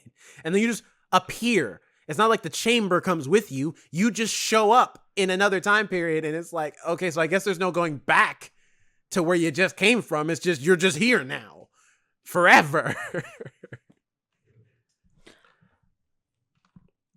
I watched that movie. I remember in college. I don't remember much about it, and I recall being like, when I watched it. But I also watched it on like a small little screen when I was in college. Were you And bootlegging it, or did you actually watch it like legitimately? no, I think my roommate had the DVD and we watched it. Oh, okay. And Dating he yourself. was and he was like, people Remember still use DVDs, DVDs. kids? Not No, it's all terrible. Blu-ray now, Jonathan. And even then, Hey, Blu-ray's on its way out. We had Netflix. We were watching Human Centipede on Netflix. I remember that. That movie made me vomit. But because I just remember he was all like, "Oh, this I'm excited about this movie," and then I remember at the end of the movie I was just like, I was all right." But yeah, maybe I'll watch it again and give it another chance. I I don't like Looper. think I remember much from Looper at all. I recall watching it, but I don't even remember the mutants, so I don't think I paid that much attention to it. Which is funny Well- because I love time travel. I've spoken so openly about how much I love time travel every time I watch a movie with it, the whole concept of it. I've even written stories of my own regarding time travel, and it's just, yeah, I really love time travel. I don't know why. I will say, because this is the thing with sci-fi, is because it's so varied and so wide. There's tons of ways to do sci-fi. And one of my favorite sci-fi stories, and there is a show, but it didn't do well, is a comic series from Brian K. Vaughan, who's arguably one of the best comic book writers of all time. I say arguably because he's my favorite comic book writer of all time, but I'm sure there's others that would argue other people. Anyway, he wrote a story called Y: The Last Man, which is one of my favorite sci-fi stories. If you haven't read it or watched the one season of the TV show, it's about this. It's about this dude named Yurik who finds himself after a tragic event. Him and his pet monkey Ampersand, the only things on the planet with a Y chromosome, as every other male creature, human, baby, even if they were still in the pregnant belly, dies. And it's just him. Is this different than that Will Forte show, Last Man on Earth? Yes, different thing. That's a comedy. This is very Man. much a dark drama. Because I watched that show and it was good. No, the story of Y: The Last Man is Y is in the letter Y: The Last Man. Or Y: The Last Man is because the story is Yurik meets a secret agent who only goes by Agent 355. We never learn her name. And this doctor whose name I can't remember right now. And she is a doctor who's been investigating cloning. And so she's like, well, my lab here in the States got destroyed, but I have another sub lab over in Japan. And so we got to go there so that I can clone you, because I remember when I first read it, I thought it was going to be a super sexist book of like, oh, this one dude is the only one in a land full of women. But it actually is super smart in that the issue is not that society won't function. Like immediately in fact, Yurik's mom becomes president immediately because she was in the chain of command. And since all the other men died, she's the next in line. In fact, she has one of my favorite lines because she's a Democratic politician. And then like this group of ladies shows up who's about to kill kill the group. And he's like, oh my God, are those hunters? Because there's a group of women who become the Amazons and they just go crazy and they start hunting people down. And old school Amazons where they cut one of their breasts so they can shoot bow and arrows better. Stuff like that. So it's a very like old school Amazon style. He's like, is it the Amazons? She's like, no, worse, Republicans. And it's just it's a funny book, but it's also very dark and interesting, talking about ideas of humanity and stuff, because the issue is not that society won't function. Society picks itself up pretty quickly, all things considered. Like all the women just get together, they figure things out. There's also some women who like prostitution's still a thing, but now instead of it being trying to be sexy for men, it's dressing up as men for the women who aren't gay, who are just like, I want a man. Well, I can dress like a man and then, spend the night with you if that's what you want for companionship. Like it's an interesting world. My favorite character, even though she's not important, is a garbage woman who's complaining because she was a model in the old world and to the point where she even got a boob job and everything. And now she's been reduced to the garbage person who takes care of the bodies of the dead men that are left around, because there's no need for models anymore. Like the model industry is based around the objectification of women for men. And now, since that's not an issue, she's like, this is the only skill I have. Now I have to be a fucking garbage lady. And I'm like, that's funny. But it's a great book. It's a great story, great comic. It got me back into comics because I wasn't reading comics at that time. And mainly because I was just tired of superhero. And I was looking for something else to read, and it was an indie comic. And I was like, this looks interesting. This, sure, I'll read it. And it got me back into reading comics. So I was like, whoa, I didn't know comics could be like this. This is way more adult. It's very adult. Let me just say that now. There's a lot of sex, there's a lot of violence, a lot of nudity of the naked women and Yurik at times. Like, do not read this on the bus. Read it in the privacy of your own home. But it's a great story. It's a great series. Also, very LGBT. A lot of gay women, including the main character, who's the doctor. She's gay throughout the story. So also, if you're looking for LGBT representation in the comic, also read Why the Last Man. It's great. I'll take a look at that. That sounds really interesting. Yeah, if you want to borrow it, I have the whole series, Alex. If you want to borrow the series. Oh, for real? I Mhm. gotta drop my keys off at your place because you're gonna come right back out. So I might That's steal true. that for you. But I just like that story in particular because it's technically post-apocalypse, but not Yeah. really. But it's like with sci-fi, it's like, yeah, post-apocalypse is very much a thing too, and same thing with space horror as well. Because you were talking about Alien earlier, Jonathan. I'm like, why do you like Alien? What's like your thing about Alien that you enjoy?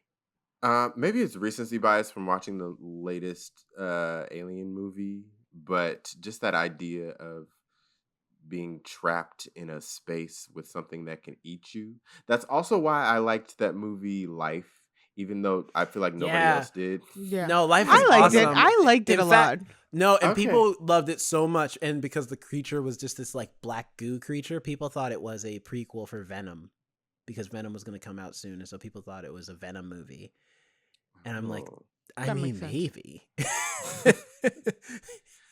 I like when sci-fi and horror combine and meld, because I think they're kind of a match made in heaven. And yeah, that kind of concept of you're trapped with something and this supernatural like being, um, is pretty cool. I'm gonna Mhm. watch that movie again too. Life. I got dang so many things I gotta watch now. Well, I know space in general is scary because you don't know what's out there, and now being trapped with something on a ship. I really like Alien because the woman and her cat survive at the end. Yeah, Ripley. Her orange cat. Cheddar. Oh, he's busy. He's licking his face. Survive at the end, but it also there's a Doctor Who episode, which Doctor Who is another sci-fi show that I really enjoy. Peter Cap. What's his last name? Peter Capaldi. Peter Capaldi, thank you. There was a particular episode where he basically goes to find. I forget the episode, but I remember the scene where he finds the last astronaut who's kind of stuck in space, and he goes, and the astronaut's like, "Oh, thank God, somebody's here. Let's get off the ship. Let's get off the ship." And he's like, "Why are you such in a rush?" And it kind of points out to like it's not that something's trapped inside with him, but there's something outside the spaceship knocking constantly. And that whole Mhm. episode kind of terrifies me because the doctor's trying to figure out what's knocking outside the ship.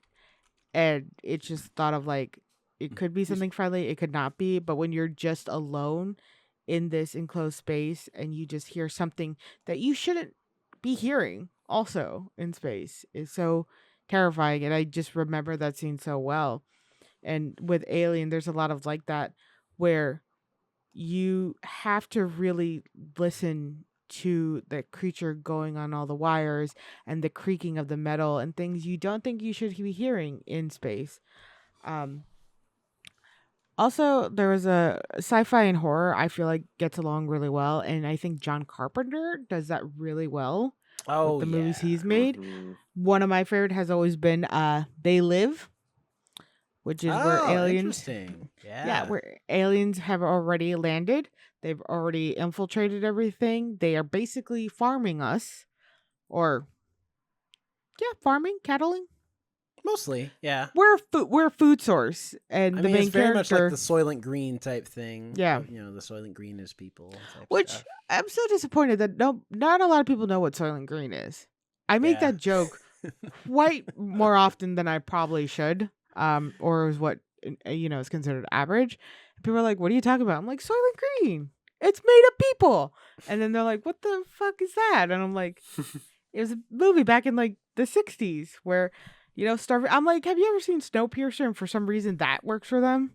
It's because it's Almost. got Chris Evans. He's Oh, popular. fuck off. Soylent Green was a really excellent movie. It is a good movie. Yeah, where most of the world is starving and they're giving them these like natural soy type of bars, and then they find out it's actually just made of people. That's what they're feeding people. and they live, it's the aliens farming us. We're their food source, and they're so integrated into our world. And behind all these advertisings that are constantly thrown in our face is, the words like feed, don't resist, resistance is futile, all these subliminal messages just hiding behind. And they've made our world look this way so that we just continue onward. We don't think about anything. And John Carpenter has done that with so many films where it's just like, it's creepy. What you do is creepy when you mix horror and sci-fi, but I love it because it's such a unique way of thinking. Because a I thought lot you were of the ones gonna. here. Go I ahead. thought you were gonna talk about the thing, and The thing too. its play on paranoia and like trust, Yeah. because to this day we still don't really know what the deal is with this creature. Like, there's a lot of theories out there, And but there's no definitive answer of what this thing is. It just is. It's the it's the thing. thing. And it's also, you don't know at the end if it did survive or not, if it really Right. was in the last character or not.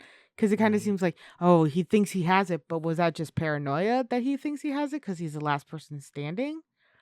Or You know, was he actually infected? speaking of things we don't know, and this will be my last thing, but w- there should, how the failed like Universal Monster movie project was. We've talked about it on here before, but I think instead of these monster characters, there should be a series of movies based on folklores, like the Loch Ness monster, like Sasquatch, and like those kind of characters. I think that would be really cool because, as far as I know, there's no movie based on the Loch Ness monster. Or there probably is, but There there's no probably like is, but it's not popular. Yeah, not like a popular Yeah. right. one. So I think that would be a really cool series of movies to do, and maybe at the end they team up together to fight something. Well, the problem is those often get roped into the monster movies. They'll be like, yeah, like Men in Black, for example, where they'll rope in like, yeah, this thing, aliens, this person, alien. It's just like, so it's like they'll like, because that's often what they do with folklore stuff or creatures or things like that. They'll rope them in.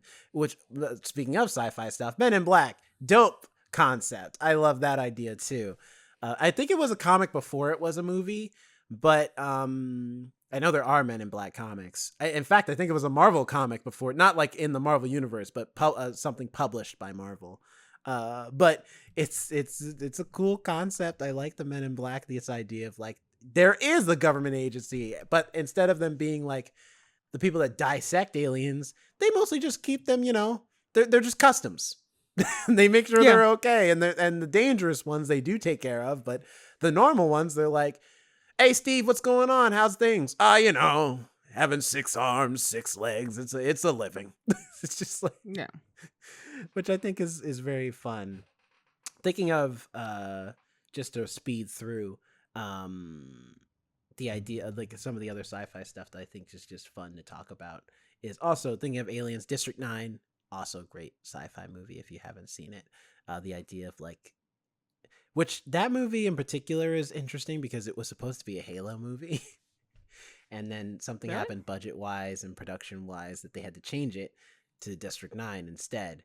And they pivoted and made a different movie. But District 9 is so great because of its commentary on foreign people and what we have, and what we as people, like what we do with foreigners and how we treat them, especially when we treat like immediately turn them into second class citizens and just their lack of rights and things like that. It's a very good movie if you haven't seen it, audience of District 9.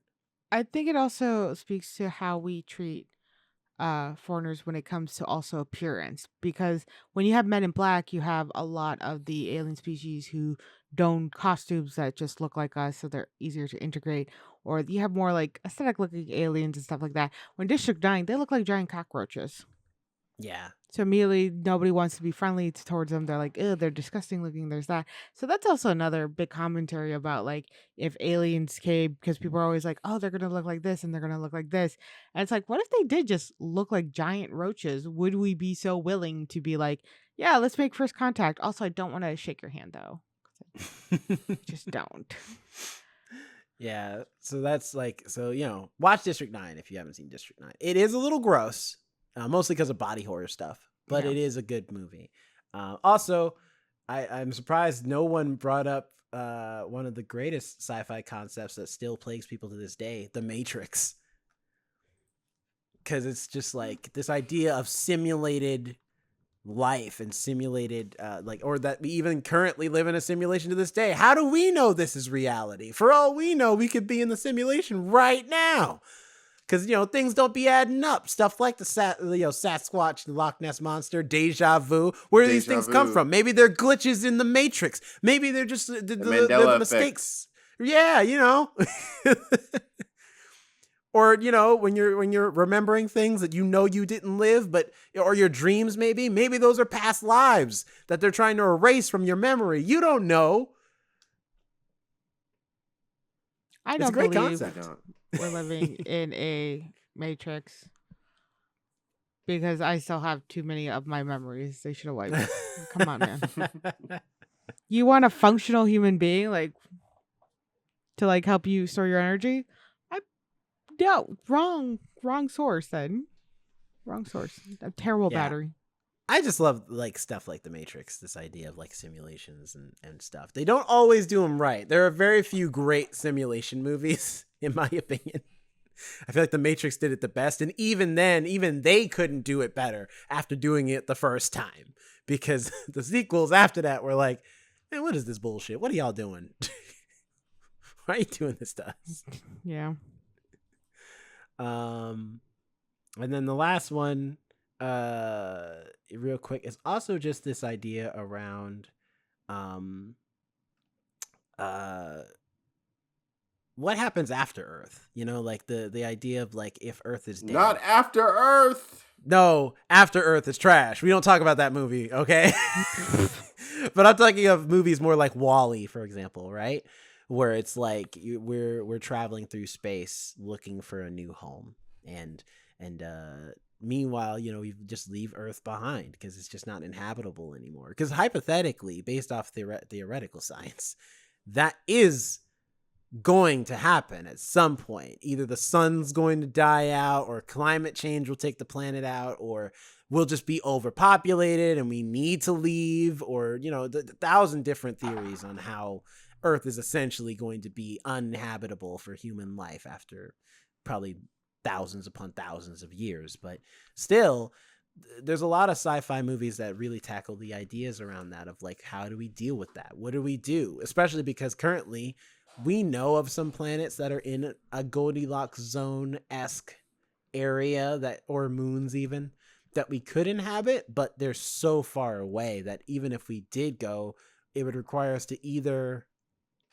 like leave with the intention of having kids that'll be the ones that actually touch land, because the people who left are going to die before they get there if we travel the way we have space travel currently, or figuring out a way to make space travel faster so that we can get there in a reasonable amount of time. And even then, when we get there, figuring out how to live on said moon or planet, because I think is it Titan is the moon of Jupiter that we can land, that we're like, that has like water, but it's all frozen because it's so far away from the sun.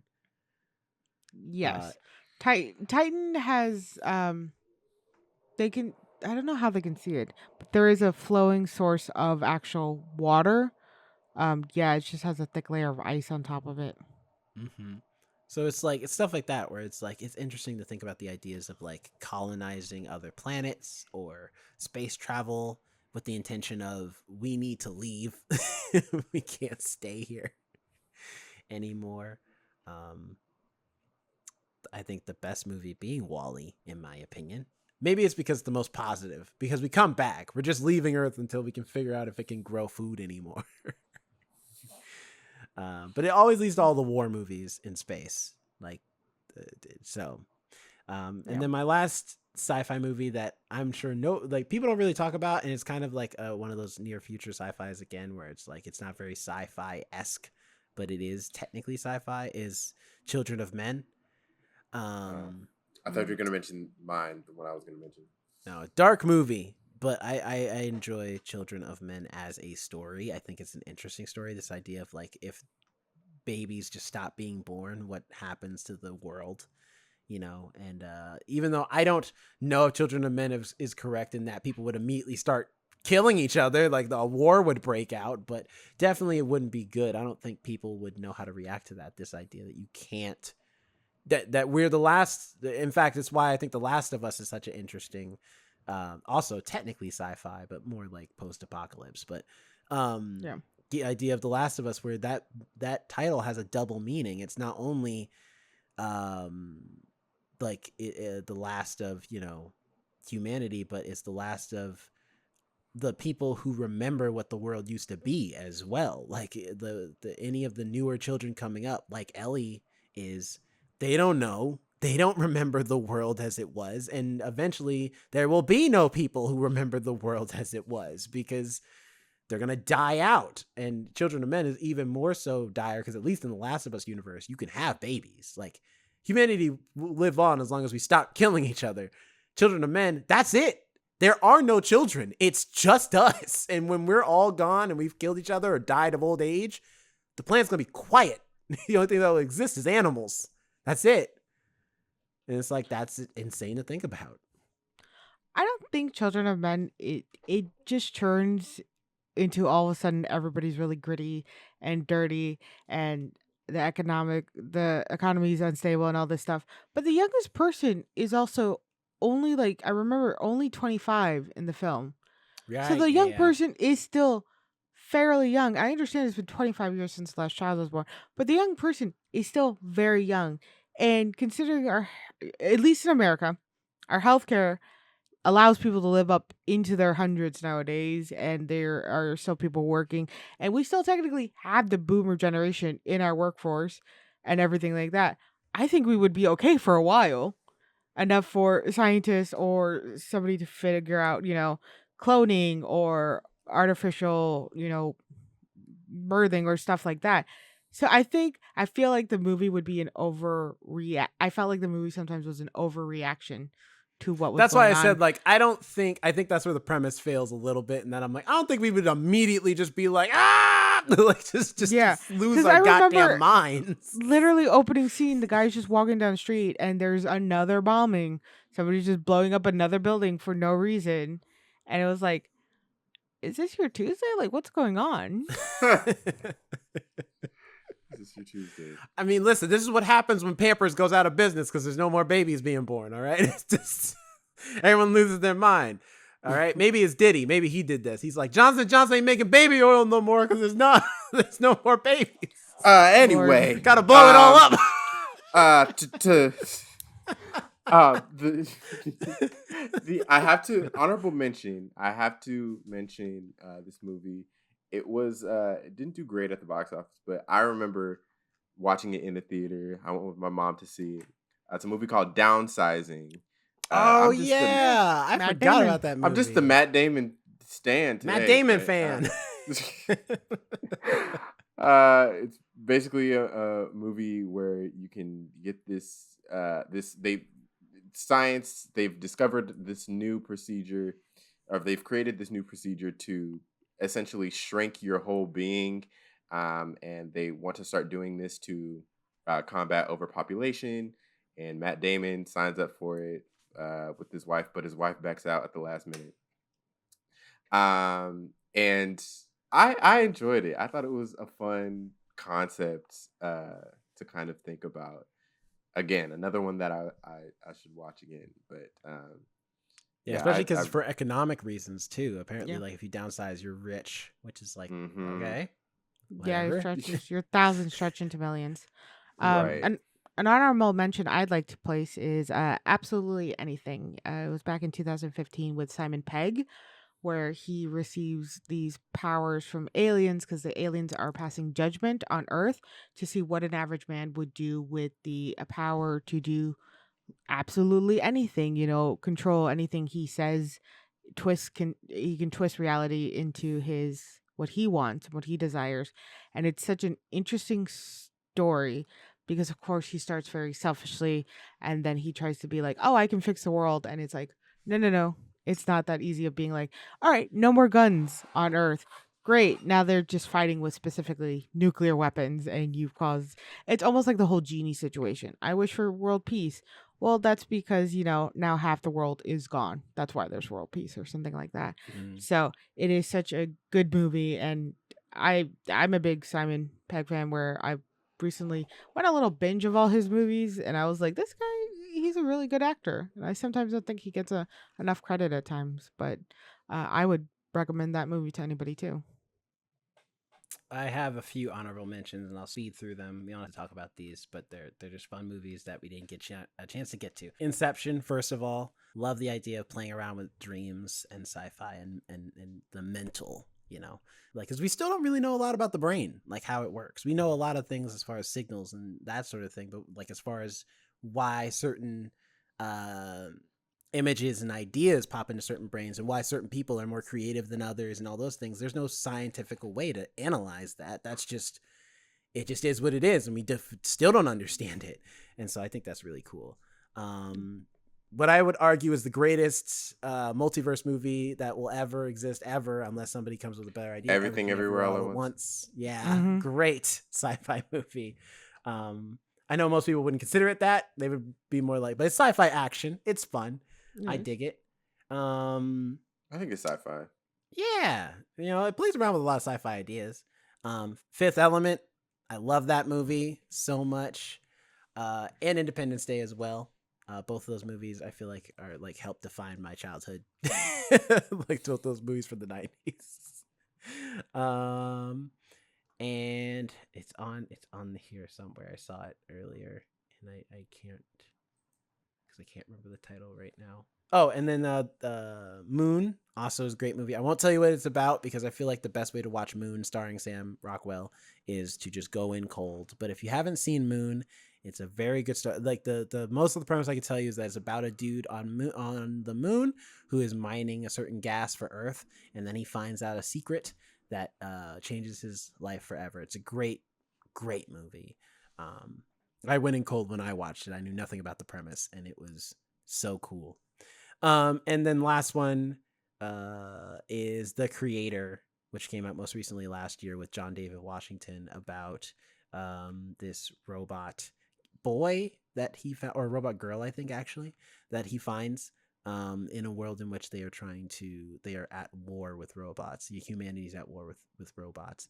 I think I love that movie especially because of just first of all, how they do the robots, because there's so much humanity in them, but also B, just graphically, it's just so like the CG on it and the effects on it are so great. They're so damn good. And also the idea of robots with religion is also very interesting. Like the idea, who do they worship? Who do they pray to? Especially because with robots, they have creators. They know exactly who they are. And yet there's still this element. And again, plays around with the idea of, what is to be human? What is to be a person? Is it having, blood and bones and organs in your body? Or is it more advanced than that, of like having emotions, having feelings, having sentience, all those things? So those are my like quick like honorable mentions. Oh yeah, and Ex Machina, I guess, as well. But it's same thing. Again, I love robots. I like playing with those ideas of robots. One honorable mention. This is the last honorable mention I will actually mention. Probably maybe the first sci-fi I ever watched. Xenon. Girl of the 21st century. Yeah, we don't have time to get into so much of the sci-fi shows because there's so many. Yeah. Like Warehouse 13 and Eureka. Also, just throwing that in there. Oh yeah, exactly. Because like if we did, we'd be here all day with like even like sci-fi, like stuff like Invader Zim, and like other cartoons and TV shows, and it's just too much. There's too much sci-fi out there, but that's a good thing. Maybe we'll do a part 2 someday. Maybe. I just saw the poster for Cloverfield. I'm like, oh shit, that's right, Cloverfield. I had that on my list. I forgot about Cloverfield. Both 10 Cloverfield Lane and the first Cloverfield. Great. We didn't talk about Planet of the Apes, but to be fair, that's because we have a whole retro review of Planet of the Apes. So go check that Check it out, out. audience. Yeah. It's great. Talk a lot about Planet of the Apes and how much we love that movie, that first movie. We didn't talk about Morbius. You know, it was Morbin time. So, audience, tell us what you So, thought. yes. Tell us what your favorite sci-fi show was, or movie. You know, whatever connected with you. Do you like post-apocalyptic sci-fi? Do you like robotic sci-fi? Or do you like deep space like the rest of us? Let us know what you think in the comments. And we're gonna move forward with social media. So, Jonathan, go. Socials. You can find me at Jonathan Keys on Twitter, Instagram, wherever you please. You can follow us at The First Ones to Die everywhere. You can email us, thefirstones2die@gmail.com. My chair is squeaking so much right now. Alex, where can people find you? You can find me at Alex and Nobody on Instagram and on TikTok, although my TikTok is mainly of cheddar. Or you can find me on the podcast TikTok, where I post clips of episodes we have done, movies or shows or topics we may be doing, and then little commentaries I do for the movies and shows that I am watching myself. So come join me over there. Jerome, where are we finding you?